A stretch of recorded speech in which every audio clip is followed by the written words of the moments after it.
The baby's scream broke the silence first. Then came the crash. The expensive vase hit the floor with a loud, deafening sound. Amara Washington's world shatters with it. The other cleaners scatter like roaches when the lights flip on, but she can't move, can't breathe, because those footsteps echoing down the hallway belong to him.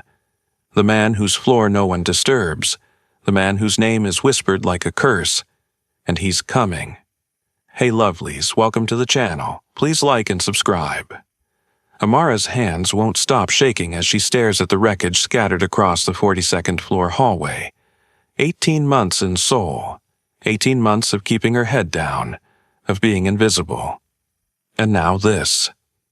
The decorative vase, some priceless ceramic thing that probably cost more than she'd make in 5 years, lies in pieces at her feet.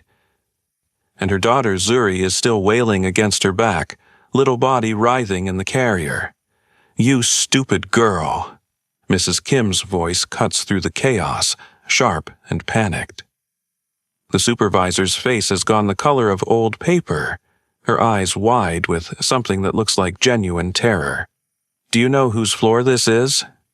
The words come out in broken English, each syllable dripping with disbelief.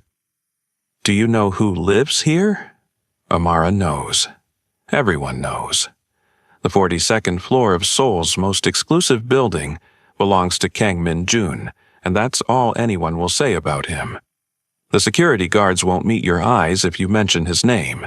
The other cleaners cross themselves when they walk past his door. Even Mrs. Kim, who yells at everyone about everything, goes quiet when discussing the cleaning schedule for this floor. And Amara just destroyed something that belonged to him. The elevator dings, and Mrs. Kim's face drains of what little color remained. She backs away from Amara like she's contagious, like whatever's about to happen might spread. If he comes out, her voice drops to a terrified whisper, "You're finished. We all are." But it's too late for warnings. The elevator doors slide open with a soft hydraulic hiss, and Amara hears them. Heavy footsteps, measured, unhurried. The kind of walk that belongs to someone who has never had to rush because the world waits for them. Each footfall against the marble sounds like a countdown, and Amara clutches Zuri tighter, her heart slamming against her ribs so hard she thinks it might crack them. This is it. She's going to lose everything. Her job, her visa, her life in Seoul. They'll deport her back to Atlanta with nothing, and her mother will give her that look. The one that says, "I told you so," without saying a word. The one that says, "You can't make it on your own. You never could." The footsteps are getting closer, and Amara can't even make herself look up because if she sees him, if she meets his eyes, it becomes real. The footsteps stop. The silence that follows is somehow worse than the crash, worse than Zuri's crying, worse than anything Amara has ever experienced. It's the kind of silence that presses against your eardrums, that makes you aware of your own breathing, your own heartbeat, your own existence in a way that feels like a mistake. She forces herself to look up, and there he is. Kang Min-jun stands 6 feet away, close enough that she can see the individual threads in his black shirt, far enough that she'd never make it to the elevator if she ran. He's younger than the whispers suggested, maybe early 30s, with features so sharp they could cut glass. Everything about him is black. Black slacks that probably cost more than her monthly rent, black shirt with the sleeves rolled up to reveal forearms covered in intricate tattoos that writhe like living things in the hallway light. But it's his eyes that freeze her in place. Dark, bottomless, the kind of eyes that have seen things that would break normal people. He doesn't yell, doesn't curse, doesn't even look particularly angry. He simply studies the shattered vase with the detached interest of someone examining a mildly curious insect, head tilted slightly to one side. Then his gaze lifts to Amara, and the weight of it nearly drives her to her knees. It's not hatred in those eyes. It's something colder, more clinical, like he's calculating exactly how much trouble she's worth. "Who are you?" His English is perfect, almost accentless, which somehow makes everything worse. His voice is quiet, controlled. The kind of quiet that comes before violence, the kind that makes you wish he would just scream instead. Mrs. Kim practically throws herself at the floor, bowing so deeply her forehead nearly touches the marble. "Sir, please, she is new. She doesn't understand the rules. She doesn't know. I asked her." He doesn't raise his voice, doesn't even look at Mrs. Kim. He doesn't need to. The supervisor's mouth snaps shut immediately, and she stays bent at that painful angle, trembling. Amara's mouth has gone completely dry, tongue sticking to the roof of her mouth like sandpaper. I'm Amara, the cleaner, sir." The word tastes wrong, feels wrong. She's never called anyone sir in her life, pride being one of the few things her mother actually gave her. But terror has a funny way of erasing pride, of reducing you to something small and desperate. "How much is the vase worth to you, Amara?" He tilts his head slightly, and Amara realizes with creeping horror that this is a test. There's no right answer. Every word she says from this moment forward is another step toward whatever edge he's leading her to. I don't. She can't finish the sentence. Can't make her brain form coherent thoughts when those eyes are fixed on her like she's a problem to be solved. "Can you afford it?" The answer lodges in her throat like broken glass. "No, sir." Her voice cracks on the words, and she hates herself for it. Hates how small she sounds, how defeated. "Then why bring a child here?" His eyes move to Zuri, who has gone eerily quiet against Amara's back, little body tense like even an 18-month-old baby can sense predators. The question isn't asked with curiosity, it's asked with the cold logic of someone who sees the world in calculations and consequences. Amara opens her mouth to explain about the broken child care, about having no choice, about how she's trying so hard to make this work, but the words won't come. Because what's the point? He doesn't care about her circumstances. Men like him never do. Before she can force out an answer, before she can beg for her job or promise to pay for the vase somehow, Zuri makes a sound. Not a cry, a coo.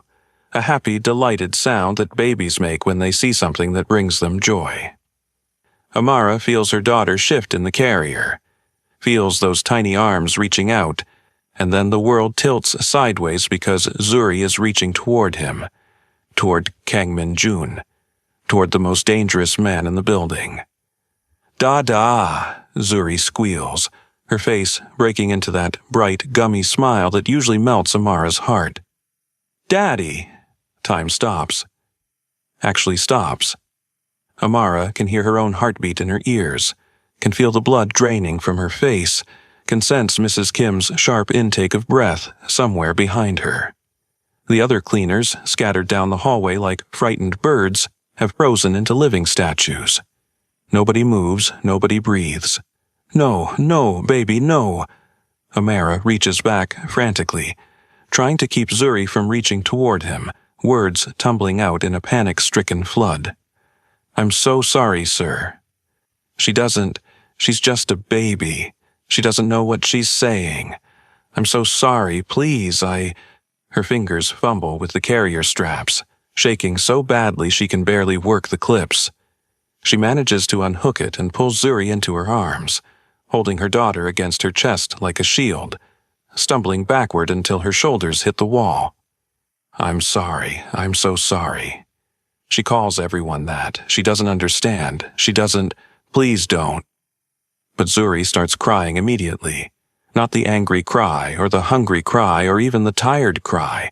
The heartbroken cry, the one that tears Amara's soul in half every time she hears it.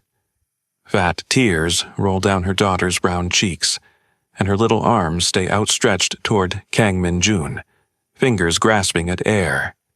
"Da-da, Daddy," she wails, struggling against Amara's grip with surprising strength. Little body twisting and writhing. Amara is shaking so hard she can barely hold on. I'm sorry. I'm so sorry, sir. Please. She's stuttering, stammering, her words breaking apart like the vase on the floor. I didn't mean. She doesn't understand. I'll go. I'll leave right and now. I'm. Daddy! Zuri screams, the sound echoing off the marble walls, off the high ceilings, bouncing back at them from every direction until it feels like the whole building is full of her daughter's cries. And then Amara sees it happen. Something shifts in Kang Min-jun's face. It's fast, so fast she almost misses it. But it's there. Not anger, not disgust, something else entirely. Something raw and unguarded and almost human flashes across his features for just a second before his mask slams back into place. His jaw tightens. His eyes go distant. And then his hand moves before Amara can process what's happening. Give her to me. The words are quiet, too quiet, like he's barely holding something back. Amara's brain short-circuits. What? The child. His eyes haven't left Zuri's face. Give her to me. It's not a request. It's not even a command. It's a statement of fact, like he's informing her of something that's already happened, already been decided by forces beyond her control. Every cell in Amara's body screams at her to run. Maternal instinct floods her system with enough adrenaline to lift a car, to fight off a bear, to do whatever it takes to protect her baby. But there's nowhere to run. The elevator is behind him. The emergency stairs are too far. And Zuri is still crying, still reaching, and the way he's looking at her daughter, the way his eyes have softened just slightly at the corners, the way his shoulders have dropped half an inch. With trembling hands that don't feel like they belong to her anymore, Amara extends Zuri toward him. It's the hardest thing she's ever done. Every instinct she has is screaming in protest, and she's already mentally calculating how fast she can grab Zuri back if this goes wrong. If he hurts her, if... The moment Kang Min-jun's hands close around Zuri's small body, the crying stops. Just stops. Like someone flipped a switch. Zuri curls into his chest like she's been doing it her whole life, like those arms were made to hold her. Her tiny fist clutches his black shirt, wrinkling the expensive fabric, and she makes a contented sound that Amara has only heard during afternoon naps. That soft little sigh that means everything is right in her small world. The hallway is silent except for Zuri's soft breathing and the distant hum of the building's ventilation system. Mrs. Kim is still frozen in her bow. The other cleaners haven't moved. Nobody dares. Kang Min-jun stands there, this man who, according to whispers, has killed people with his bare hands, holding an 18-month-old baby with a gentleness that seems impossible. His large hands support her easily, one under her bottom, one on her back, like he's done this before, like he knows exactly how to hold a child this age. His eyes are fixed on Zuri's face with an intensity that makes Amara's chest physically ache, like something inside her is being squeezed by an invisible fist. He doesn't explain, doesn't speak, doesn't acknowledge anyone else in the hallway. He just stands there, and Amara watches something in him that was locked tight crack open just enough to bleed. His thumb moves almost unconsciously, stroking Zuri's back in small circles. His breathing has changed, deeper, slower, like he's trying to memorize this moment. And his eyes, those cold, bottomless eyes that made Amara want to disappear, have gone soft in a way that transforms his entire face. Zuri yawns, tiny mouth opening wide, and snuggles deeper into his chest. Her eyelids are already drooping, dark lashes fluttering against her cheeks. She's falling asleep. On him, on Kang Min-jun, the man whose name people won't say above a whisper. Sir, Amara's voice comes out barely above a whisper. She doesn't know what she's asking for. Her daughter back, an explanation, permission to leave, permission to stay. But he doesn't respond, doesn't even look at her. His entire world has narrowed to the baby sleeping against his chest, and Amara realizes with creeping certainty that whatever just happened, whatever door just opened, she's not getting her daughter back anytime soon. The question that should terrify her, why is he doing this, is slowly being replaced by another, more unsettling question. Why does he look like he's holding something he lost? Her mind starts forming questions she doesn't want to ask. Why does her daughter, her mixed-race, chubby-cheeked, always happy daughter, look at this dangerous man and see her father? The elevator dings again, making everyone jump. Heavy footsteps emerge, more than one person this time. Amara catches a glimpse of men in dark suits, earpieces, the kind of security that doesn't work for buildings. And her blood goes cold all over again because this is getting worse. This is escalating into something she can't control. But Kang Min-jun raises one hand, just slightly, barely a movement, and the security team freezes at the elevator. They don't speak, don't approach. They just stand there, waiting, and Amara realizes that his power isn't just about violence or money. It's about absolute authority, the kind that doesn't need to be voiced. He finally speaks, and his voice is different now. Still quiet, but missing that cold edge. Something in his expression shifts again, softens further, and Amara feels like she's watching something private. Something she has no right to witness. How old? 18 months? He nods slowly, like this information matters, like he's filing it away somewhere important. His thumb continues its circuit on Zuri's back, and Amara notices that his hand is shaking. Just slightly. So slightly that if she weren't watching with the intensity of a mother whose child is in potential danger, she might have missed it. "Sir, Mrs. Kim tries again, her voice cracking with stress. "I can take the child. I can—" "No." The word is soft but absolute. Final. Discussion over.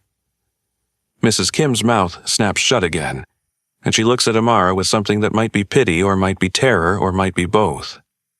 The message in her eyes is clear. You're on your own. Amara swallows hard. "Sir, I have to finish my shift, and Zuri needs her afternoon bottle soon, and You're done for today."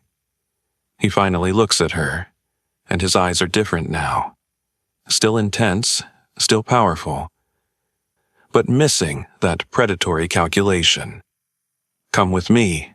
The words aren't a request, they're a command, and Kang Min-jun is already walking toward his penthouse door with Zuri still curled against his chest, like she belongs there. Amara's heart stops. "Sir!"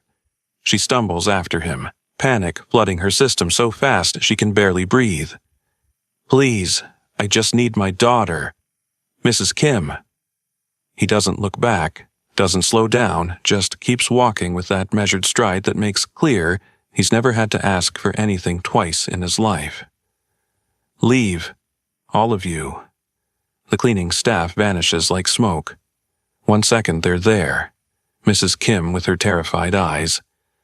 The other cleaners pressed against the walls like they're trying to disappear into the marble. And the next second the hallway is empty except for Amara and the man walking away with her baby. Amara has no choice but to follow him into the penthouse, her legs moving on autopilot while her brain screams at her to run. The door closes behind her with a soft, final click that sounds like a coffin lid slamming shut, and she's trapped.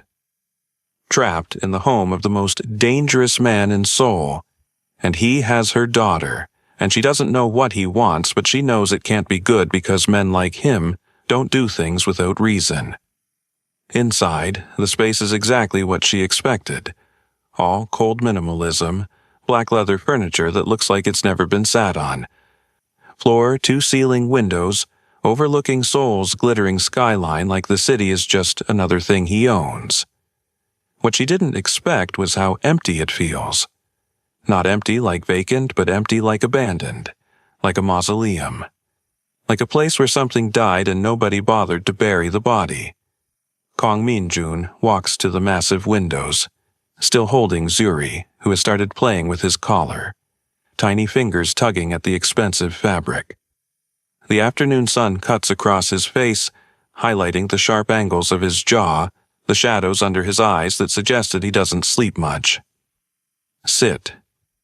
He gestures to the sofa without looking at her. Amara perches on the edge, spine rigid, legs tensed, ready to run even though there's nowhere to run to.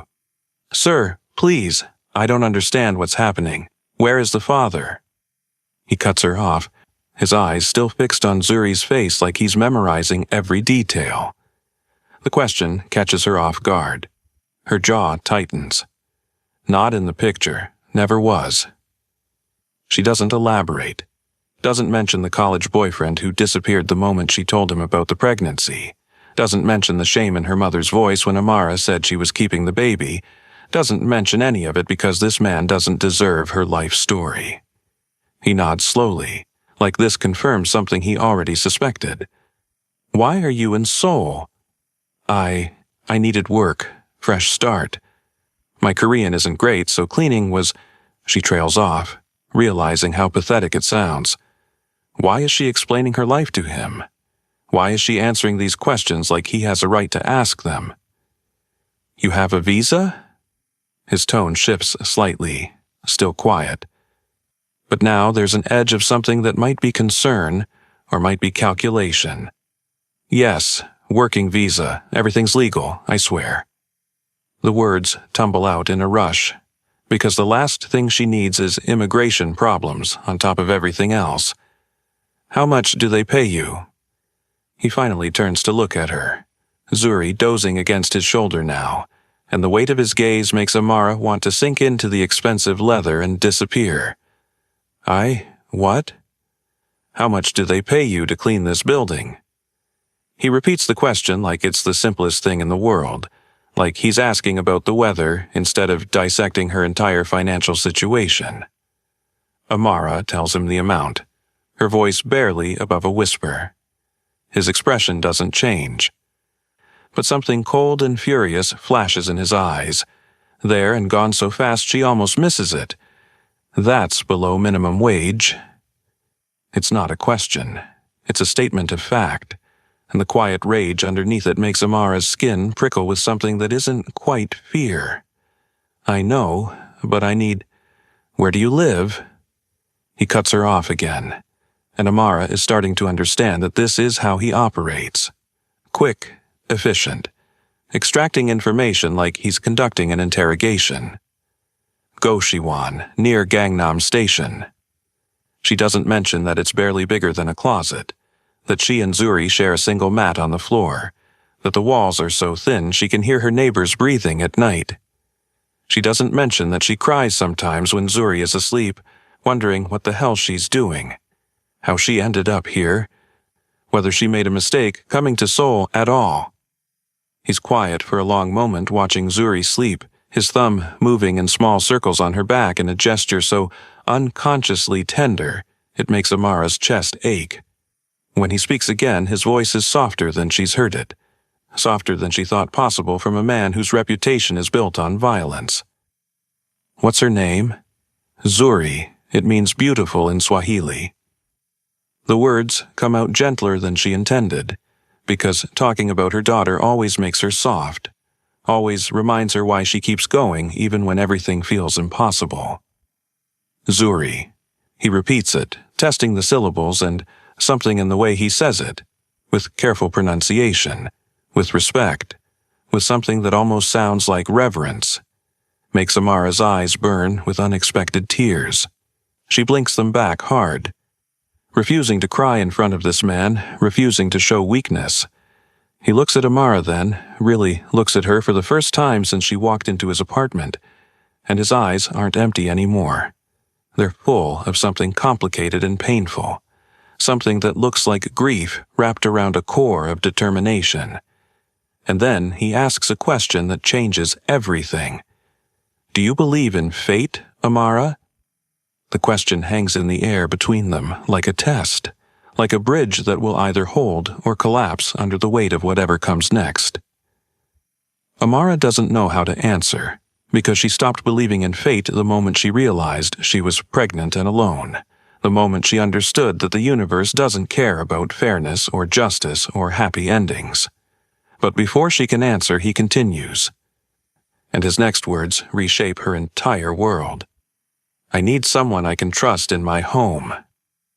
Kang Min-jun says it like he's discussing the weather, like he's not offering to completely transform her life. Amara blinks, her brain struggling to process. What? A housekeeper, live-in, private quarters, separate from the main floor, full benefits, salary, triple what you're making now.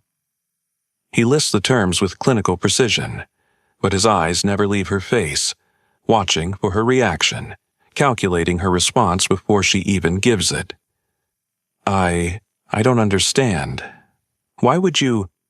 Her mind is racing, trying to find the trap, trying to understand what he really wants because men like him don't do favors, don't offer help without expecting something in return. You need work. I need someone who isn't connected to my organization. Someone who has something to lose. His eyes move to Zuri, and the meaning in that look is clear as glass. Someone with a reason to be trustworthy. This is because she called you daddy, right? Amara starts, but he cuts her off with a sharp shake of his head. This is because you're clearly overqualified to be scrubbing floors for criminals who underpay you.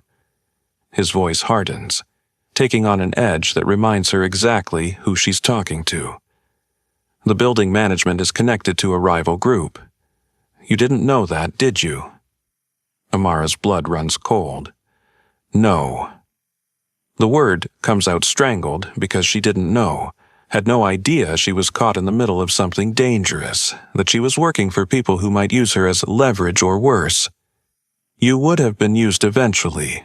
Leverage, message delivery, or worse. He adjusts his hold on Zuri, who stirs but doesn't wake, and the protective way he shifts her higher against his shoulder makes something in Amara's chest twist painfully. This is a better option. You don't even know me. It's a weak protest, and they both know it, but Amara says it anyway because she needs to understand, needs to make sense of why this is happening. I know enough. You're alone in a foreign country, raising a child, doing whatever it takes to survive. You're not stupid. You learned enough Korean to get by. You're desperate, but not reckless, or you wouldn't have lasted this long. He pauses, and when he speaks again, his voice drops to something almost gentle. And your daughter trusts me. That last part lands like a stone in her chest, heavy and undeniable. Because Zuri does trust him. Trusted him immediately and completely in a way that should be impossible. And Amara has learned over 18 months of motherhood to trust her daughter's instincts. I can't just move into a Mafia boss's apartment. The words sound ridiculous even as she says them, like dialogue from a bad movie. But it's the truth, and she needs to say it out loud. You can't afford not to. He says it simply, stating a fact, not being cruel, but not softening the reality either. Unless you have other prospects I'm unaware of. Amara looks at Zuri, sleeping peacefully against this dangerous man's shoulder, and feels the weight of every impossible choice she's made since the moment she saw those 2 pink lines on the pregnancy test 3 years ago.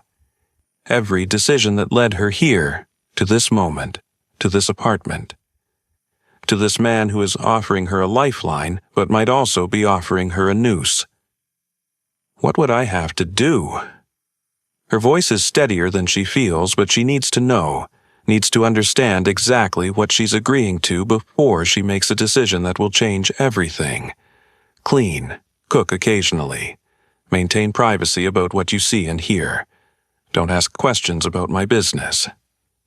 He moves toward her, and she forces herself not to flinch, forces herself to hold her ground, even though every instinct is screaming at her to run. In return, your own apartment within this penthouse, full kitchen access, childcare stipend, health care, salary deposited weekly, no deportation threats, no sleeping in rooms the size of coffins. He extends Zuri toward her, and Amara takes her daughter back. Feeling the familiar weight settle against her chest, feeling Zuri's heartbeat against her own. Her baby is warm and soft and safe, and that's all that matters. That's all that's ever mattered. You have until tomorrow morning to decide, Kang Min-jun says, already moving toward the door to show her out, the conversation clearly over in his mind. Mrs. Kim will have my contact information. And if I say no, Amara needs to know, needs to understand if she's really being given a choice or if this is just an illusion of choice. Then you leave, and we never speak again. The vase is forgotten. He opens the door, and the hallway beyond looks impossibly bright after the dim elegance of his apartment. But we both know you won't say no, Amara. You can't afford to. He's right. God help her. He's right. And they both know it. She can't afford to say no. Can't afford to walk away from triple the salary, from health care, from a real apartment instead of a closet with a shared bathroom down the hall. Can't afford to turn down the chance to give Zuri something better, something safe, something stable. As Amara rides the elevator back down, Zuri wakes up and immediately starts fussing, little body twisting in her arms, reaching back toward the 42nd floor with grasping hands. "Daddy," she whimpers, and the word hits Amara like a physical blow. She closes her eyes and tries not to think about the expression she saw on Kang Min-jun's face when he held her daughter, like he was holding something precious that had been ripped from his hands long ago. Tries not to wonder what he lost, tries not to care, but she does care, already cares more than she should. And that terrifies her more than anything else. 3 weeks later, living with Kang Min-jun is nothing like Amara expected. She thought it would be tense, awkward, dangerous, thought she'd be walking on eggshells, constantly afraid of making a mistake, constantly aware that one wrong move could get her fired or worse. But it's not like that at all. He's almost never home during the day. When he is, he's terrifyingly controlled. Quiet footsteps that she only hears because she's listening for them. Soft-spoken commands that are never repeated. Everything meticulously organized in a way that speaks of military discipline or obsessive control. He doesn't make messes, doesn't raise his voice, doesn't leave traces of himself anywhere except the faint scent of his cologne, and the suit jackets hung in the closet with mathematical precision. The only signs that he's dangerous are the men who sometimes come to meet him in his office. She's learned not to go near that room, learned to recognize the sound of certain footsteps that mean she should take Zuri to their private quarters and stay there until she hears the elevator leave. And the way everyone who calls him speaks with barely concealed fear, voices dropping to whispers, words chosen carefully like they're diffusing bombs. But with Zuri, something shifts. Something fundamental changes in him the moment her daughter is in the room. It starts small.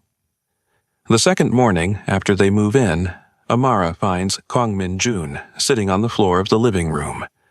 This man, who wears suits that cost more than her entire wardrobe, sitting cross-legged on the hardwood floor, letting Zuri stack blocks on his leg. He doesn't smile, but his eyes soften in a way she's never seen, softening like ice melting in spring sun, and his hands are gentle as he steadies the tower when it wobbles. When Zuri gets frustrated and knocks the blocks over with an angry squeal, he simply helps her rebuild. Doesn't get annoyed, doesn't walk away, just patiently stacks the blocks again while she watches with serious concentration. "You don't have to," Amara starts, feeling guilty that he's wasting his time, that he's sitting on the floor playing with a toddler when he probably has important things to do. "I know," he says quietly, and doesn't stop building.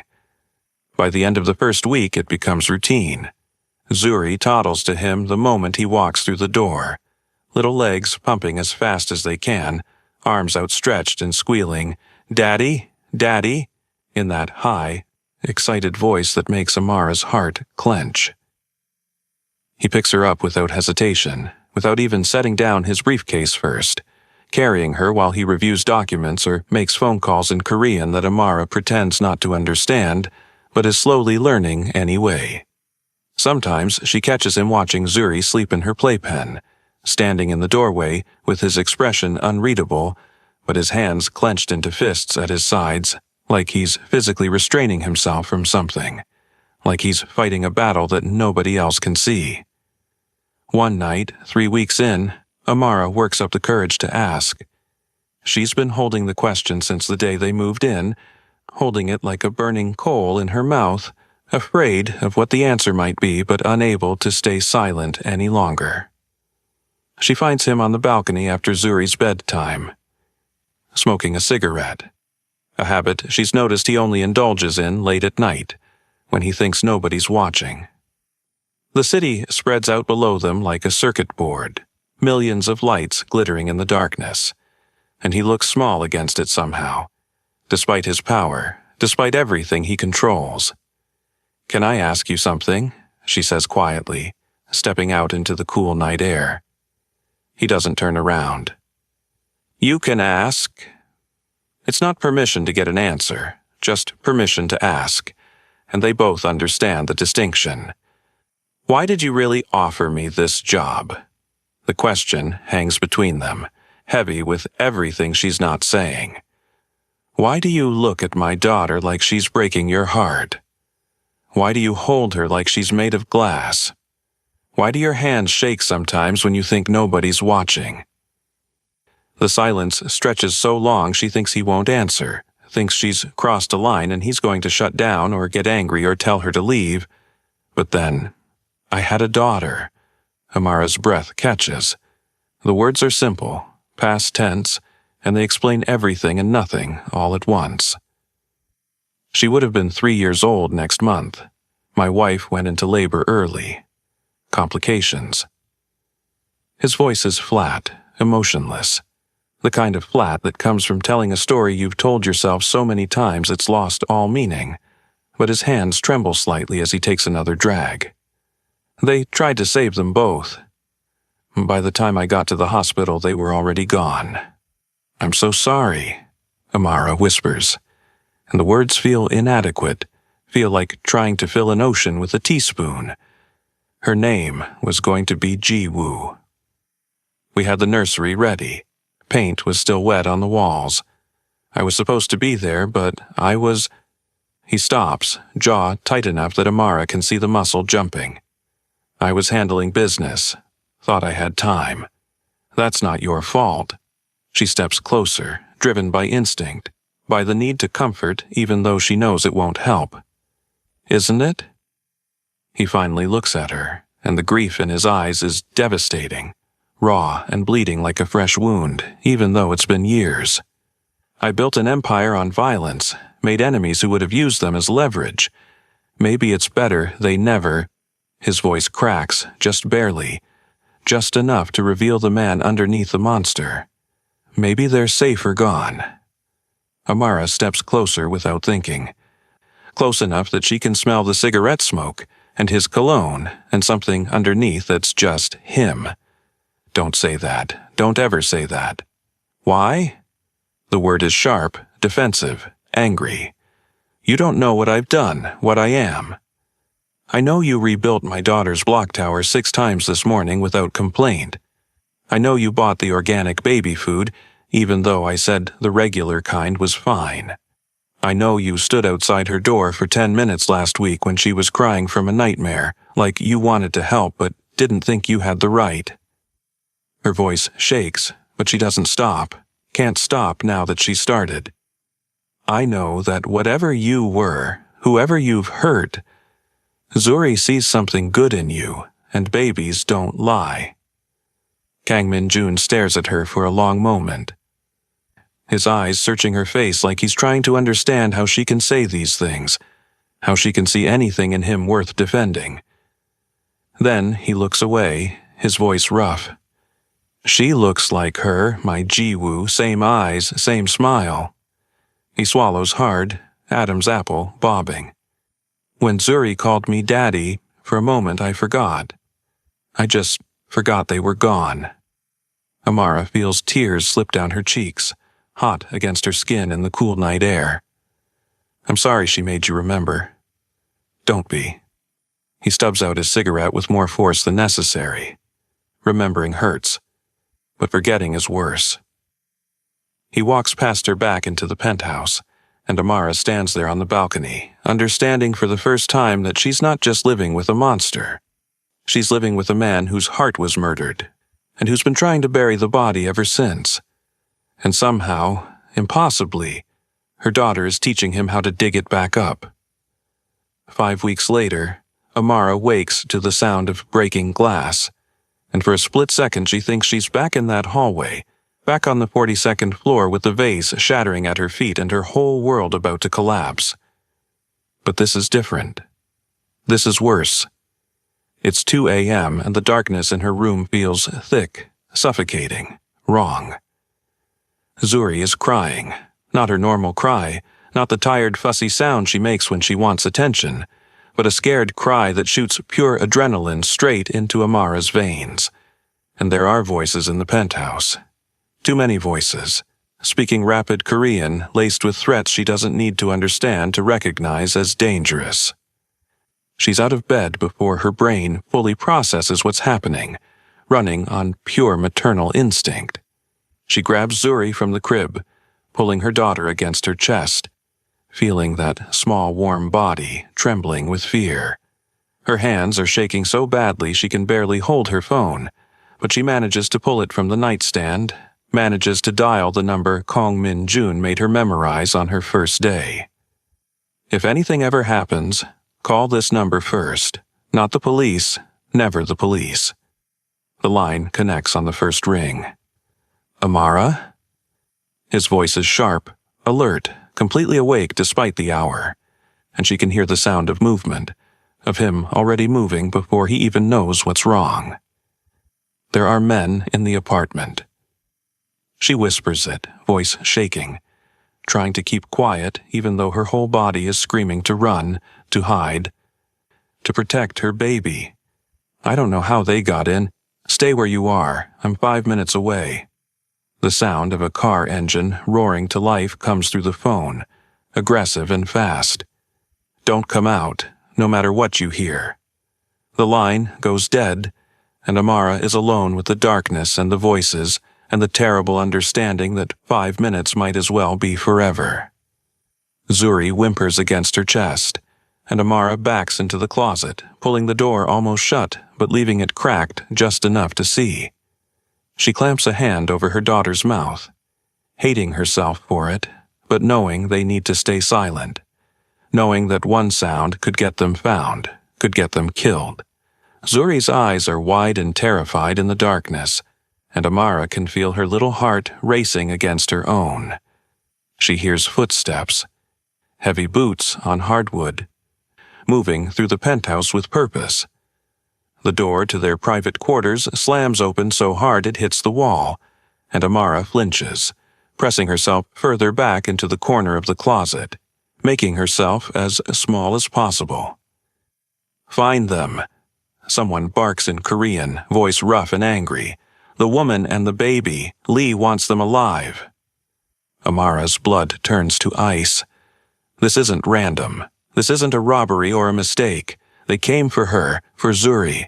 They know who they're looking for, and whoever Lee is, he wants them for a reason that can't possibly be good. The footsteps get closer. She can hear them searching, hear drawers being yanked open, hear furniture being shoved aside, closer, closer. And then the closet door flies open, and a man with a scarred face and cold eyes grins down at her like he's just won a prize. There you are. His English is broken, but clear enough, and his smile is the worst thing Amara has ever seen. He reaches for Zuri, thick fingers extending toward her daughter's arm. And then the penthouse explodes with gunfire. Amara doesn't see what happens next, can't see past the scarred man's body blocking the doorway, but she hears it. She hears everything, screaming, men screaming, the kind of screaming that comes from pain and terror and the sudden understanding that you're about to die, bodies hitting the floor with heavy thuds, the wet, terrible sounds of violence that will live in her nightmares forever. And then, Kang Min-jun's voice, speaking Korean so cold and deadly, it barely sounds human, barely sounds like a voice at all. "You touched what's mine." The sound that follows will haunt Amara for the rest of her life. It's not gunfire. Gunfire she could almost handle, could almost rationalize as quick and clean. This is worse. This is the sound of bones breaking, of flesh tearing, of a man being systematically destroyed by someone who knows exactly how to make it last, how to make it hurt. The scarred man in front of her closet turns, reaching for his gun, but he never makes it. Amara sees the spray of blood before she processes what happened, sees him drop, and then there's nothing blocking her view anymore. The penthouse looks like a war zone. Bodies everywhere. Blood on the walls, on the floor, on the windows that overlook Seoul's glittering lights. And in the center of it all stands Kang Min-jun, covered in blood that isn't his own, breathing hard, eyes empty of everything except violence. When silence finally falls, heavy, terrible silence that presses against Amara's eardrums like physical weight, Kang Min-jun appears in the doorway of the closet. He's covered in blood, splattered across his face, his hands, his chest. His knuckles are split and bleeding. There's a cut above his eyebrow that's dripping into his eye. And his expression is completely, utterly empty, like he's somewhere else entirely, like the man she knows has left his body and something else has taken his place. Then he sees Amara and Zuri huddled in the closet, and something human flickers back into his face. Something breaks through the emptiness, cracks through the violence, and suddenly he's not a monster anymore. He's just a man who's terrified of what he might have lost. "Are you hurt?" His voice is hoarse, raw, like he's been screaming, even though she never heard him make a sound. Amara shakes her head, unable to speak, unable to do anything except hold Zuri tighter and stare at the blood and try not to think about what he just did, what he's capable of, what she's living with. He kneels down slowly, carefully, like he's approaching a wounded animal, like he's afraid any sudden movement will send her running. His hands are shaking. She can see them trembling even in the darkness.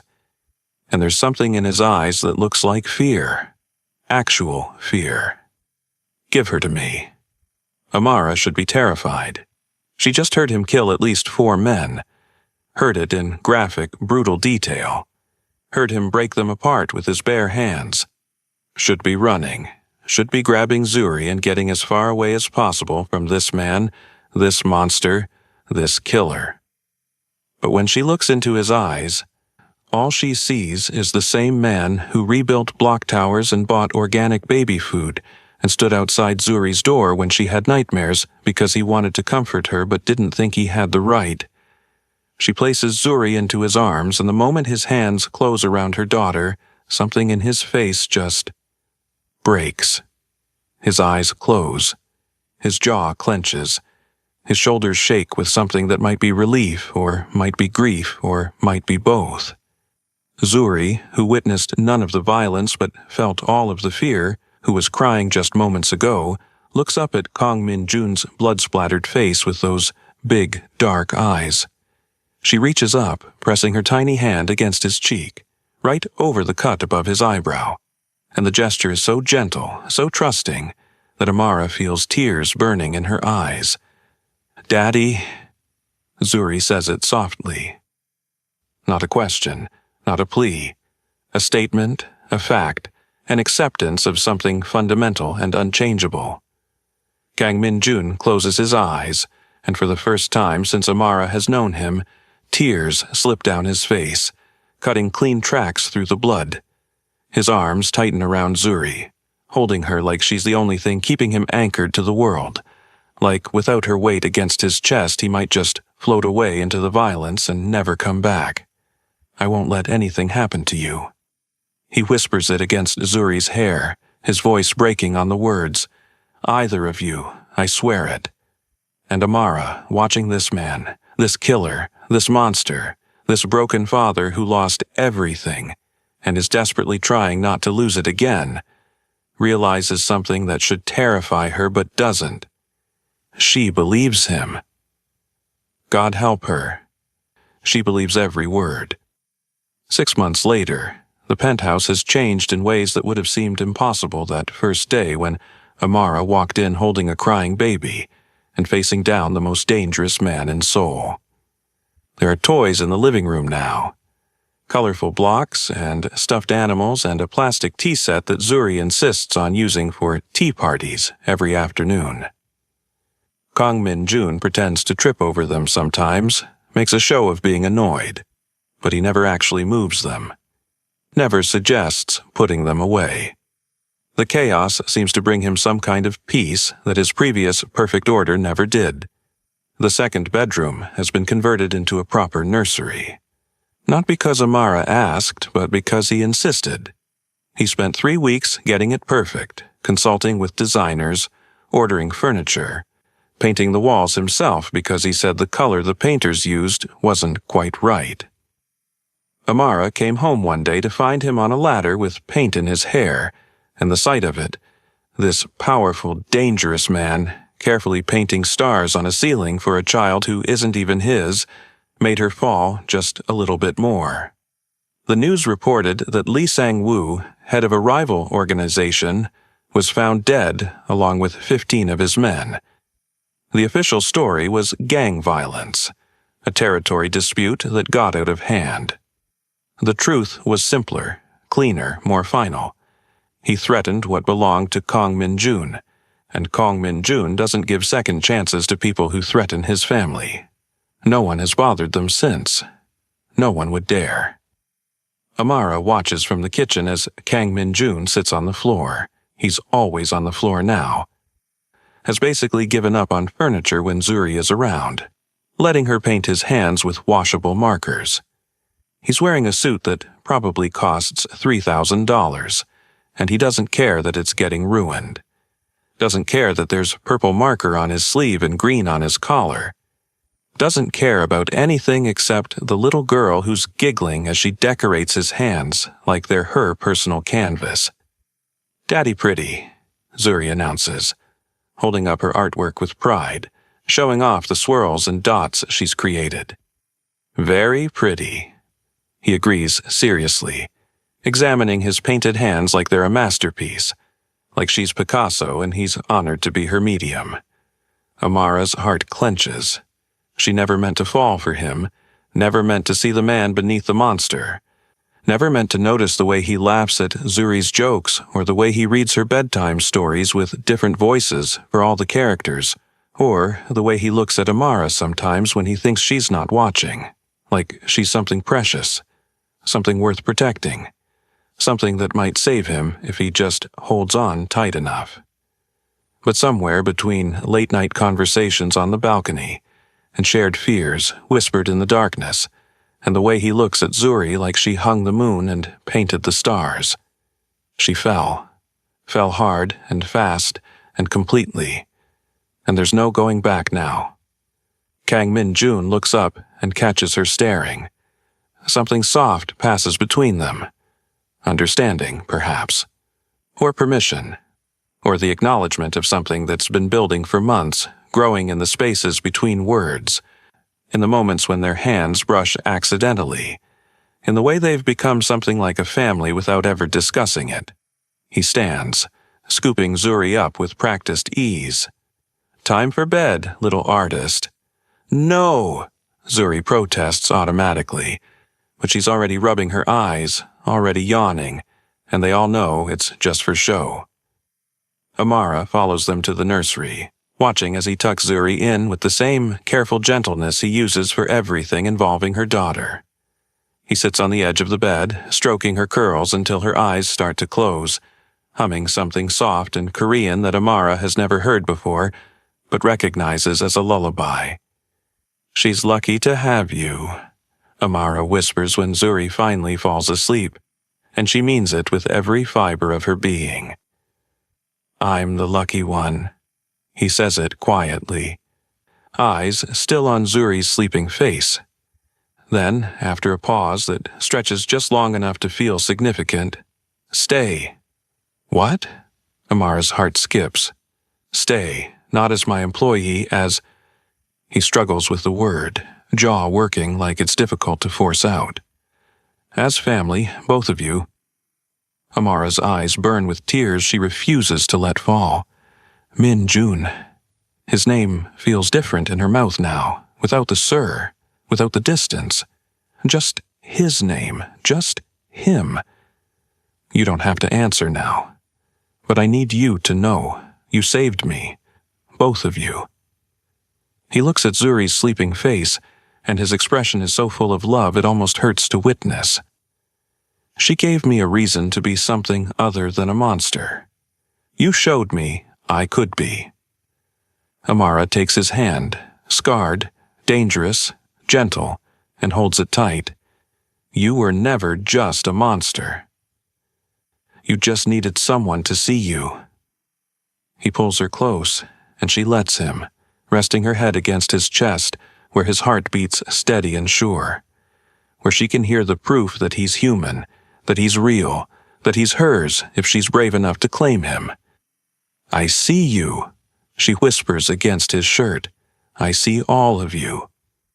His arms tighten around her, and they stand there in the nursery, lit only by the soft glow of the nightlight, while Zuri sleeps peacefully and Sol glitters outside the window.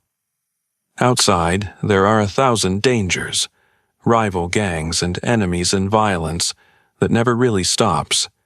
But here, in this room, there is only peace. And a little girl who called a monster Daddy and meant it, who saw past the blood and the violence and the reputation to the broken man underneath, who loved him anyway, who taught him how to love again. Amara lifts her head, meeting his eyes in the darkness. "Yes? Yes?" he repeats, like he's afraid to hope. "Yes, we'll stay, as family." She reaches up, touching his face the same way Zuri does, gentle and accepting. "We already are family. We have been for a while." He kisses her then, soft and careful, and full of promise. And when they pull apart, they're both smiling, both crying a little, both understanding that this is what healing looks like. Messy and complicated and built on broken pieces, but real, so real. In her bed, Zuri sighs in her sleep, content and safe and loved by a man who would burn the world down to protect her. A man who was a monster until a baby called him Daddy and reminded him what it felt like to be human. Thanks so much for watching, lovelies. If this story touched your heart, please hit that like button and subscribe for more emotional tales. Drop a comment below telling me what you think happens next for Amara, Min Jun, and little Zuri. Do they get their happily ever after, or does Min Jun's past come back to haunt them? Let me know your thoughts, and I'll see you in the next one.